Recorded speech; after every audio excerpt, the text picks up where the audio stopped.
My heart belongs to a country and a king, of a land I've always known, but I've never seen. Hierdie is 'n brief van ons Teda.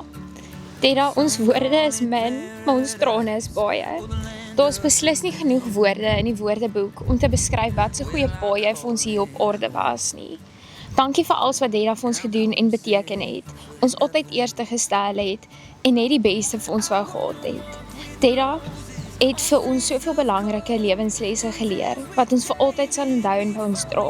Jy het ons geleer om altyd te staan vir dit waarin jy glo, om vir ander te gee en dat materialistiese goed nie saak maak nie.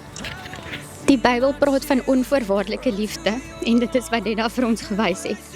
En as ons lewens 100 keer kon oorkies, het ons jou 100 keer as ons pa gekies. In 'n perfekte wêreld het ons nog meer tyd saam Teda gehad. Maar soos ons almal weet, is die lewe nie perfek nie, maar ons sal altyd dankbaar bly vir elke sekond wat ons saam gehad het. Jy was die heel beste pa, maar nog 'n beter oupa. En ons wens Caleb en Luke lewe gehad.